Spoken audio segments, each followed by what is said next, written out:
Station വരെ ഒന്ന് വരണം. ഉരുക്ക് സതീശനല്ല, വിശാൽ എന്ന പക്ക ക്രിമിനലാണ്. സാറേ, സൂര്യനോട് ജയിച്ചവനും സൂര്യനെ തൊട്ടവനും അങ്ങനെ ആരുമില്ല. അതുപോലെ ഉരുക്കനെ പൊക്കിയവനും ഉരുക്കിനോട് ജയിച്ചവനും അങ്ങനെ ആരുമില്ല. ഇന്നലെ എന്നത് ഒരു അനുഭവമാണ്, ഇന്ന് എന്നത് ഒരു പരീക്ഷണമാണ്, നാളെ എന്നതൊരു പ്രതീക്ഷയാണ്. എന്തായാലും പ്രതീക്ഷയൊന്നും കൈവിടണ്ട. ഒരിക്കലും നടക്കാത്ത ഓരോ പ്രതീക്ഷ കൊണ്ട് നടക്കുമ്പോഴേ ജീവിതത്തിനൊരു സുഖം ഉണ്ടാവും. ഒരു മാസം കൂടി എനിക്ക് സമയം താ. വർഷങ്ങൾക്ക് മുമ്പ് രാജസ്ഥാനിൽ വെച്ച് ഉരുക്ക് സതീശൻ ഒരു അടിപിടിയിൽ കൊല്ലപ്പെട്ടു. ഞാൻ അവിടെ പോയിട്ട് നേരിട്ട് ഡീറ്റെയിൽസ് എടുത്താണ്. നിങ്ങളെ കൊണ്ട് എന്താണോ ചെയ്യാൻ പറ്റുന്നത് അതങ്ങ് ചെയ്യ്. എന്റെ ഒരു രോമം പോലും നിങ്ങൾക്ക് തൊടാനാവില്ല. കാണാം, കാണാം.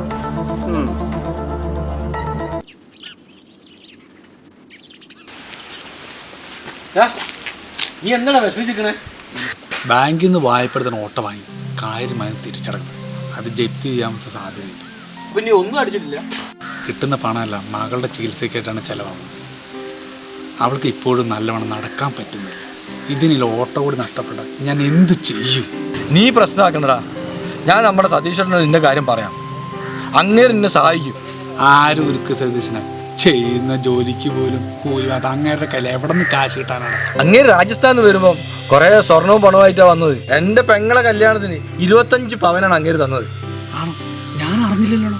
നമ്മുടെ ഗഫൂറില്ലേ, ഗഫൂർ ഗൾഫ് പോവാൻ 2 ലക്ഷം രൂപ സതീശ്വരനാ കൊടുത്ത്. എങ്കിൽ നീ സതീഷിനോട് എന്റെ കാര്യം ഒന്ന് പറയണം. ശരിയാ, അങ്ങാൾ നല്ല മനസ്സറിവുള്ളതാണ്. അങ്ങേര് സഹായിക്കും. വാ, നമുക്കൊന്ന് പോയി നോക്കാം. ഓക്കെ?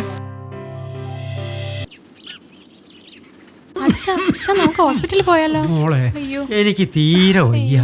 അഥവാ ഞാൻ ബോധം കെട്ട് വീണ എന്നെ ആശുപത്രിയിലേക്കൊന്നും കൊണ്ടുപോകരുത് കേട്ടോ. അതെന്താ? നമ്മക്ക് എവിടുന്നാ മോളെ ആശുപത്രിയിലേക്ക് കൊടുക്കാനുള്ള കാശ്? കിഡ്നി മാറ്റി ഓപ്പറേഷൻ ചെയ്താ പ്രശ്നം തീരും. പക്ഷേ കിഡ്നിയും ഇത്രയും പണവും എവിടുന്ന് കിട്ടും? ആരോടാ പോയി ചോദിക്കുക? എനിക്ക് മരിക്കുന്നതിനൊന്നും ഒരു വിഷമവും ഇല്ല. പക്ഷേ നിങ്ങളെയൊക്കെ ഓർക്കുമ്പോഴുള്ള വിഷമം മാത്രമേ ഉള്ളൂ. സതീഷേട്ടാ, ഇനി എന്ത് ചെയ്യാ? നോക്ക് ഗായത്രി, ഞാൻ വേണമെങ്കിൽ എൻ്റെ ഒരു കിഡ്നി തരാം. ഓപ്പറേഷനുള്ള പണവും ഞാൻ ശരിയാക്കി തരാം. അയ്യോ, അതൊന്നും വേണ്ട. അയ്യോ, അതൊന്നും വേണ്ട. നോക്ക്, ഒരു മനുഷ്യനെ ജീവിക്കാൻ ഒരു വൃക്ക തന്നെ ധാരാളമാണ്. എന്നെ ഓർത്ത് നിങ്ങൾ ഇങ്ങനെ ടെൻഷൻ അടിക്കണ്ട. ഓക്കെ, താങ്ക് യു ചേട്ടാ. അപ്പൊ നമുക്ക് പെട്ടെന്ന് ഓപ്പറേഷനിലേക്ക് കിടക്കാം. ഞാനാണ് വൃക്കയും പണം തരുന്നത്, നീ അച്ഛനോട് പറയരുത് കേട്ടോ. ശരി ചേട്ടാ. ഓക്കെ.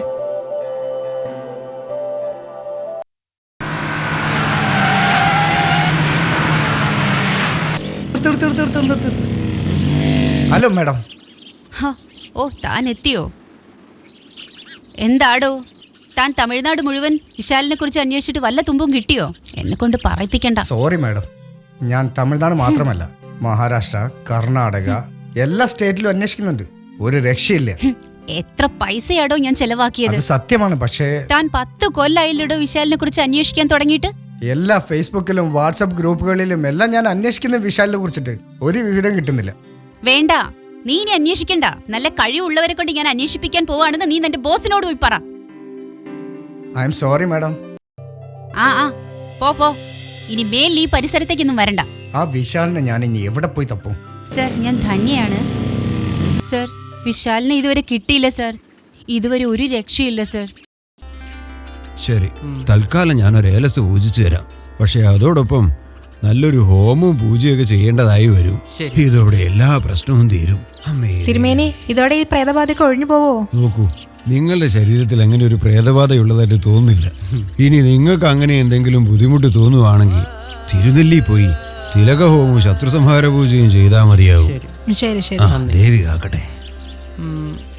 നോക്ക് ഗായത്രി, നിന്റെ അച്ഛൻ്റെ വൃക്ക മാറ്റിവെക്കൽ ശസ്ത്രക്രിയ നമുക്ക് അടുത്ത മാസം ചെയ്താലോ? ഓപ്പറേഷനുള്ള മൊത്ത പണം ഞാൻ തരാം. പക്ഷെ ഇത്രയും പണം എവിടുന്ന് കിട്ടിയെന്ന് അച്ഛൻ ചോദിച്ചാൽ? നീ ഏതെങ്കിലും ആശ്രമക്കാരുടെ പേര് പറ, അവരുടെ വകയായിട്ട് ഓപ്പറേഷൻ ചെയ്തു എന്ന് പറഞ്ഞാൽ മതി. Thank you. ഈ ഒരു കടപ്പാട് ഞാൻ മരിക്കും വരെ മറക്കില്ല. ഇതിനിപ്പോ ഇത്ര കടപ്പാടിന്റെ ആവശ്യമൊന്നുമില്ല. സതീശ, നീ അറിഞ്ഞില്ലേ? ഞാൻ അടുത്ത ദിവസം തന്നെ ആശുപത്രിയിൽ അഡ്മിറ്റ് ആവാൻ പോവാ. എനിക്ക് വൃക്ക തരാൻ മനസ്സുള്ള ഒരാളെ കിട്ടിയിട്ടുണ്ട് എന്ന് മോള് പറഞ്ഞു. പിന്നെ ചെലവൊക്കെ ഏതോ ഒരു ചാരിറ്റബിൾ സൊസൈറ്റി വഹിക്കുന്നാ പറഞ്ഞത്. ഓ, അതേതായാലും നന്നായി. ഓപ്പറേഷൻ തുടങ്ങി ഡിസ്ചാർജ് ആവുന്നവരെയും ഹോസ്പിറ്റലിൽ ഞാനുണ്ടാവും. അഥവാ ഈ മേജർ ഓപ്പറേഷനിൽ എനിക്ക് എന്തെങ്കിലും സംഭവിച്ചാ എന്റെ മക്കളെ കാത്തോളണേ. അവരുടെ ഒരു രക്ഷകനായിട്ട് നീ കൂടെ ഉണ്ടാവണം. ഒന്നും സംഭവിക്കില്ല. സതീഷേട്ടാ, ഇവിടെ പോയാലും ഈ മൊബൈൽ കയ്യിൽ വെക്കണം. പുതിയൊരു സിം കാർഡ് ഞാൻ ഇതിൽ ഇട്ടിട്ടുണ്ട്. പക്ഷെ ഗായത്രി, എനിക്ക് ഈ മൊബൈലിന്റെ ഒക്കെ ആവശ്യമുണ്ടോ? എന്നെയൊക്കെ ആര് വിളിക്കാനാ? ഞാൻ വിളിക്കും. നോക്കു ചേട്ടാ, ഇനി മുതൽ ഭക്ഷണം ഇവിടുന്ന് കഴിച്ചാൽ മതി. കണ്ട റോഡുകളോടെ കൂടെ അടികൂടി ഇവിടെ വരാൻ നിൽക്കണ്ട. എന്തൊക്കെയാ നിന്റെ അച്ഛൻ ഭയങ്കര ഉഷാറായില്ല. അല്ലച്ചാ, ഡോക്ടർ ഒരാഴ്ച കൂടെ ടെസ്റ്റ് വേണമെന്ന് പറഞ്ഞതല്ലേ. അച്ഛനെങ്ങനെ ഓടി നടന്നാൽ? എന്താന്നറിയില്ല മോളെ, ഓപ്പറേഷൻ കഴിഞ്ഞപ്പോ ഞാൻ നല്ല എനർജറ്റിക് ആയി. അല്ല സതീശ ഭക്ഷണം കഴിച്ചോ? ഇല്ല, കഴിക്കണം. എന്നാ വാ നമുക്ക് ഒരുമിച്ച് കഴിക്കാം. ശരി, നിങ്ങൾ തുടങ്ങിക്കോ. സതീശേട്ടൻ വാട്ടോ. നോക്ക്, നീ ഈ മൊബൈൽ നമ്പർ ആർക്കും കൊടുത്തേക്കരുത്. ഒരിക്കലും ഇല്ല. പിന്നെ ചേട്ടന്റെ ഉറക്കൊക്കെ ഇപ്പൊ എങ്ങനെയുണ്ട്?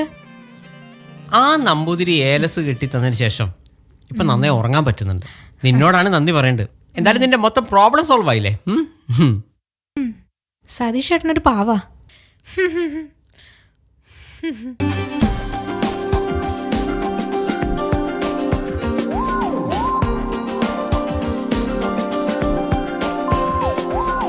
ഇല്ലത്ത് വെച്ചു പുലർച്ചയ്ക്കു ഗായത്രി മന്ത്രങ്ങൾ ചൊല്ലിടുമ്പോ കാലത്ത് കുളി കഴിഞ്ഞീറനായി നീ ചാരെ വന്നപ്പോ പണ്ടെന്ന കാമുകൻ കാവലായി ചെഞ്ചുടുത്തേ നുകർന്നു. ആയിരം ആയിരം ഓർമ്മകൾ ഊഞ്ഞാൽ പാട്ടുപാടി. ഇല്ലത്ത് വെച്ചു പുലർച്ചയ്ക്കു ഗായത്രി മന്ത്രങ്ങൾ ചൊല്ലിടുമ്പോ കാലത്ത് കുളി കഴിഞ്ഞീറനായി നീ ചാരെ വന്നപ്പോ.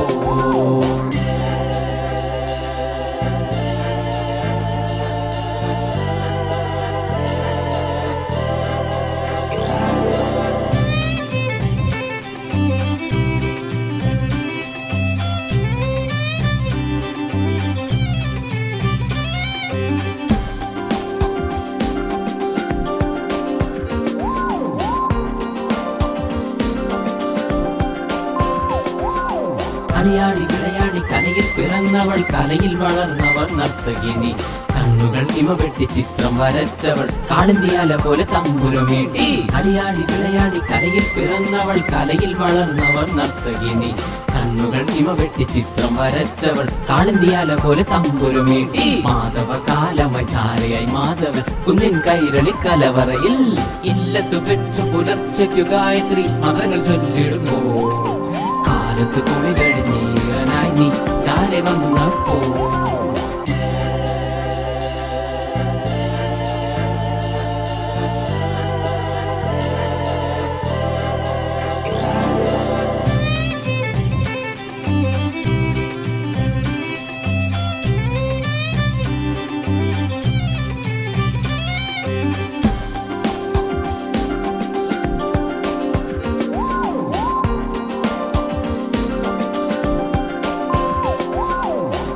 തികഞ്ഞൊരു ചന്ദനക്കട്ടിലിൽ ഏറിയായി കിടന്നവളെ രാഗലഹരി പറഞ്ഞൊഴുകി ആനന്ദ വീണതൻ മോഹന തന്ത്രി. ചന്തം തികഞ്ഞൊരു ചന്ദനക്കട്ടിലിൽ ഏകവിയായി കിടന്നവളെ രാഗലഹരി പറഞ്ഞൊഴുകി ആനന്ദ വീണതൻ മോഹന തന്ത്രി. മാധവ കാലമായി ചാരയായി മാധവൻ കുന്നിൻ കൈരളി കലവറയിൽ. ഇല്ലത്തു വെച്ചു പുലർച്ചയ്ക്കു ഗായത്രി മന്ത്രങ്ങൾ ചൊല്ലിടുമ്പോ കാലത്ത് കുളി കഴിഞ്ഞീറനായി നീ ചാരെ വന്നപ്പോ പണ്ടെന്ന കാമുകൻ കാവലായി ചെഞ്ചുടുത്തേ നുകർന്നു. ആയിരം ആയിരം ഓർമ്മകൾ ഊഞ്ഞാൽ പാട്ടുപാടി. ആയിരം ആയിരം ഓർമ്മകൾ ഊഞ്ഞാൽ പാട്ടുപാടി. ആയിരം ആയിരം ഓർമ്മകൾ ഊഞ്ഞാൽ പാട്ടുപാടി.